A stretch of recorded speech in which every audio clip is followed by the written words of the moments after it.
अस्सलाम वालेकुम जी। आज हम नेक्स्ट टॉपिक पढ़ेंगे। दो छोटे छोटे टॉपिक हैं, एक कपल और फिर नेक्स्ट इक्विलिब्रियम। तो कपल क्या होता है, देखें, जब एक बॉडी के ऊपर हम दो फोर्सेस एक्ट करते हैं या प्रोवाइड करते हैं इक्वल एंड अपोजिट डायरेक्शन में but not along the same line, तो उसमें जो है ना वो टॉर्क प्रोड्यूस होता है। तो वो जो फोर्स हम अप्लाई कर रहे होते हैं दोनों, वो मैग्नीट्यूड में तो इक्वल होती हैं, इसलिए उसे कपल बोला जाता है। जैसे एक गाड़ी का एक स्टीयरिंग होता है। अब गाड़ी का जो स्टीयरिंग है उस पर आप दोनों हाथों से जो है ना वो उसको फोर्स लगाते हैं। एक तरफ देखें, यहाँ फोर्स अपवर्ड लगाएंगे और इस तरफ से इस हाथ से लेफ्ट वाले हाथ से डाउनवर्ड लगाएंगे। तो ये इसका एक्सिस ऑफ रोटेशन होगा जिसके गिर्द उसे रोटेट करना है। ये ओ कह लें, ओ से लेके ए तक जो है वो ये मोमेंट आर्म आ गया इस फोर्स के लिए, और ये ओ से लेके बी तक ये आ गया इस फोर्स के लिए मोमेंट आर्म। तो दोनों फोर्स देखें, ये टॉर्क प्रोड्यूस कर रही है एंटी क्लॉकवाइज, ये भी टॉर्क प्रोड्यूस कर रही है एंटी क्लॉकवाइज। दोनों का टॉर्क तो इक्वल एंड अपोजिट नहीं है, लेकिन जो फोर्सेस वो इक्वल और अपोजिट है, लेकिन वो not along the same line, फिर ही कपल जनरेट होगा अगर वो not along the same line होंगी। अगर सेम लाइन के अलॉन्ग आ जाती, यानी ये फोर्स भी इधर आ जाती, वो तो बैलेंस कर देती, बॉडी रोटेट ना करती, तो यहाँ पर भी टॉर्क प्रोड्यूस हो रहा है। लेकिन ये दो फोर्सेस का टॉर्क है, इसलिए इसे कपल कहा जाता है। तो हम इसकी मैथमेटिक्स लिखते हैं। तो टोटल टॉर्क जो होगा, टॉर्क ऑफ कपल या ड्यू टू कपल कर लें, एक ही बात है। तो इस पर क्या है, फोर्स ओ ए, ये वाली फोर्स और ओ ए आ गया, plus force into O B. फिर आप एफ कॉमन ले लें, मैग्नीट्यूड सेम है, ओ ए प्लस ओ बी आ जाएगा। ओ ए ओ बी पूरा मिला के ए बी बन गया, और उस ए बी का नाम हम क्या रख देते हैं, ए बी जो है वो कपल आर्म है यहाँ पे।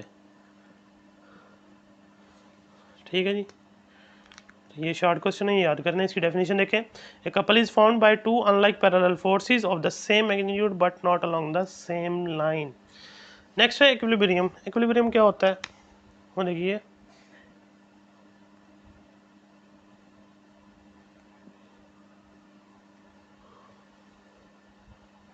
देखें इक्विलिब्रियम क्या होगा। एक बॉडी इक्विलिब्रियम में तब होगी जब उसके ऊपर कोई नेट फोर्स एक्ट नहीं करेगी।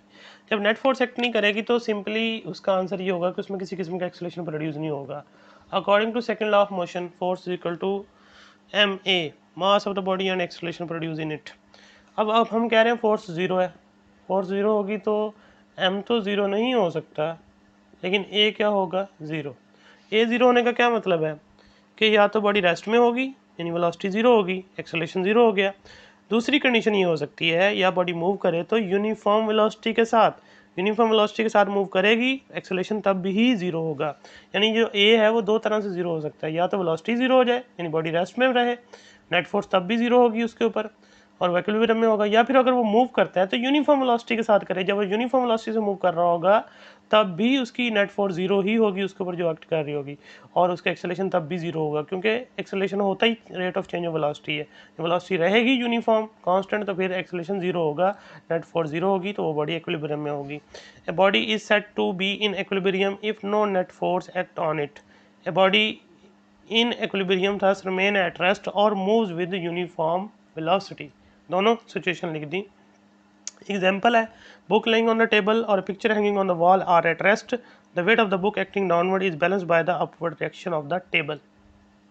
एक बुक पड़ी हुई है टेबल के ऊपर, ये एक पिक्चर लटकी हुई है दीवार के साथ, दोनों रेस्ट में है, दोनों इक्विलिब्रियम में है। फिर वो कहता है कि बुक के ऊपर दो फोर्सेस हैं लेकिन दोनों इक्वल एंड अपोजिट है, नेट फोर्स ज़ीरो है। बुक का वेट डाउनवर्ड, टेबल की सरफेस का नॉर्मल रिएक्शन फोर्स जो है, नॉर्मल कहते हैं उसको, वो अपवर्ड, दोनों इक्वल एंड अपोजिट, बैलेंस हो गया। तो बुक इसलिए मूव नहीं कर रही, रेस्ट में है, इक्विलिब्रियम में है। तो पिक्चर भी इसी तरह जो दीवार के साथ लटकी हुई है स्ट्रिंग की मदद से, अपवर्ड जो टेंशन इन द स्ट्रिंग है वो downward weight of the picture के इक्वल एंड अपोजिट है, नेट फोर्स पिक्चर के ऊपर ज़ीरो है, तो वो इक्विलिब्रियम में है। तो ये बात याद रखनी है। ये दोनों शॉर्ट क्वेश्चन है, बहुत इंपॉर्टेंट भी है, याद करने हैं। कल फिर नेक्स्ट हम जो है वो कंडीशन और इक्विलिब्रियम पढ़ेंगे। फर्स्ट कंडीशन और सेकंड कंडीशन वो लॉन्ग क्वेश्चन है, तो इसमें कोई बात ना समझ आ रही पूछ लीजिएगा। अल्लाह हाफिज़।